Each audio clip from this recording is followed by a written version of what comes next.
Good afternoon, everybody.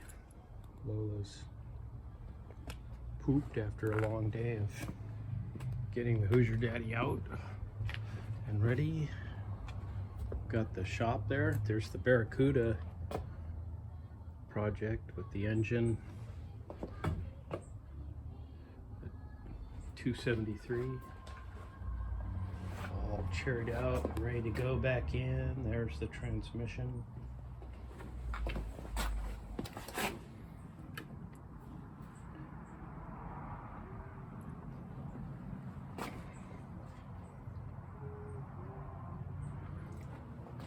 Body was originally designed to fit a slant 6, and they managed to squeeze a V8 down in there,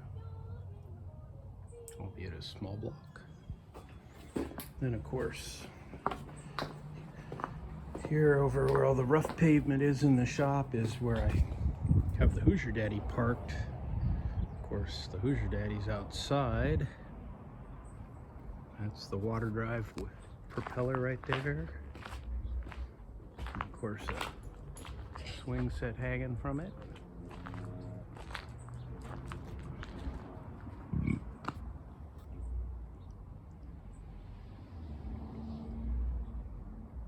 Just waiting to go for a ride. Supposed to be some folks coming by to check it out. So I wheeled it out of the shop. I've been cleaning and tinkering on it all day whilst I get it ready for guests.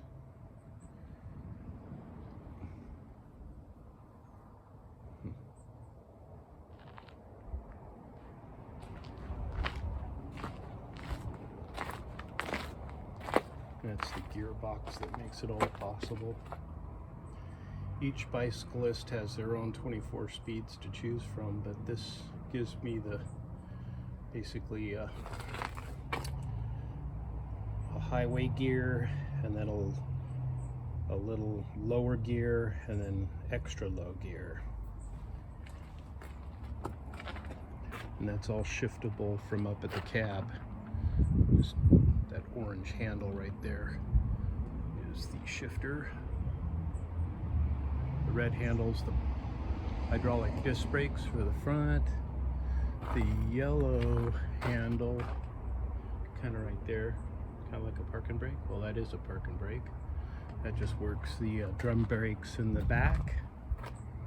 That's my balancer connection for the drum brakes.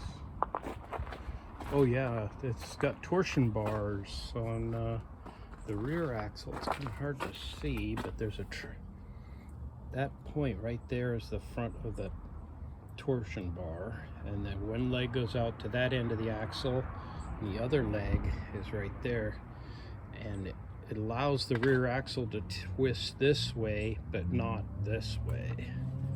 And then the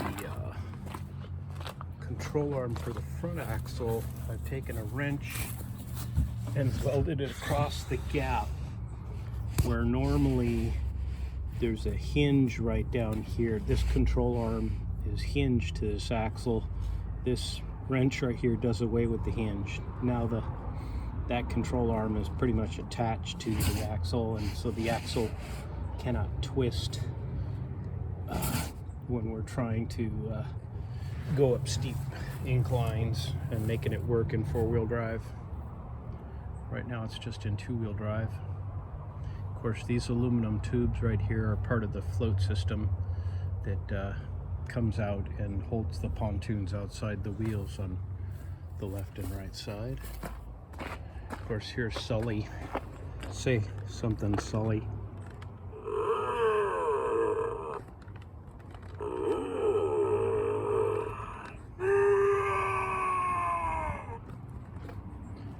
Yep, that's Sully.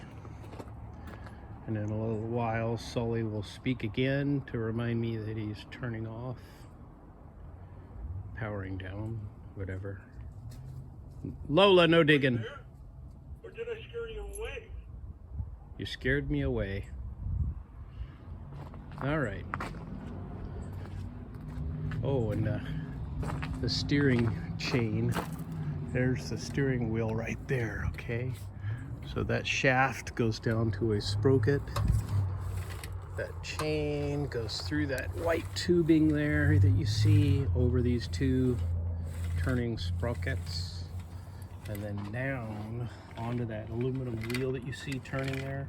That's actually two sprockets sandwiched, or one sprocket sandwiched between two aluminum discs, so the chain can't go anywhere but on that sprocket. That's just to guarantee that we'll always have steering. It won't come off. In the past, I've not had that aluminum plate on either side, and the chain could come off, and had. So that was also one of the fixes that we haven't gotten to try yet. And of course, those are the Hoosier tires. Took regular Ford rims, plasma cut them in half, and added some cylinders in there, steel, welded them back together, and made these nice deep trash can rims.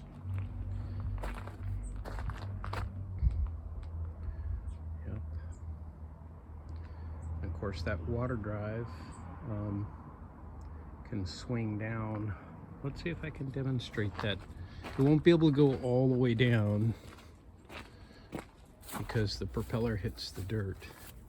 But watch this. See this crank right here, and this releases.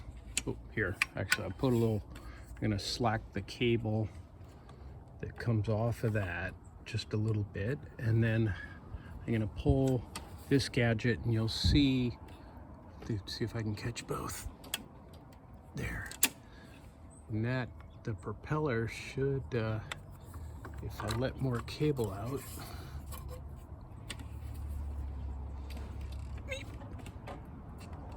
Wow, I really fixed that good, didn't I? Always when you try to show something off, that's when it fails. Let's go see what's not happening. I put a new spring back here because the old spring had rotted out. There's a release mechanism so that, and lock mechanism so that the it's right here, and it just isn't pulling far enough. So, whoa, there it goes. It deployed. Like that. So there you have the propeller touching the ground now, but normally it would go straight down. You can see it's somewhat down in the water. For shallower water, we just lift it up with that same mechanism. In fact, watch this and go back up to the water drive. So this pilot is all for the pavement. Everything he has is controls pavement. This pilot here in front, the handlebars steer that propeller that we just lowered. And of course, this gizmo raises it back up. You can just watch with the back, and you'll see the propeller reappear.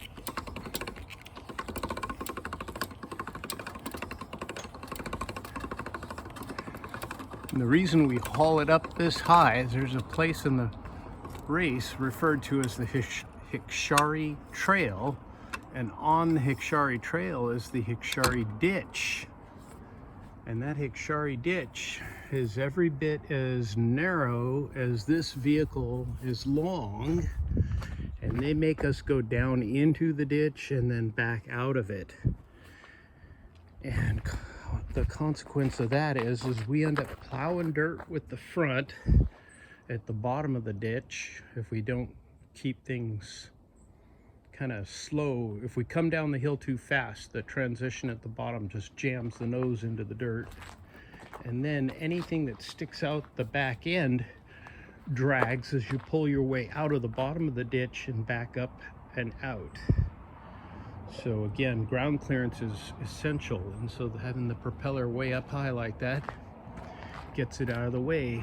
We used to have a big paddle wheel back here, but that got eaten by the Hickory Ditch because it hung out just a foot or two above the pavement, and we really didn't give it any thought, and we went down the ditch, and the paddle wheel just got hammered when it hit the ground.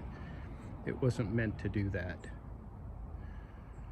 So anyhow, there's the Hoosier Daddy. I'm gonna sign out and finish some dinner. Kinetic Carl here at my super secret kinetic lab of wonders, awaiting guests.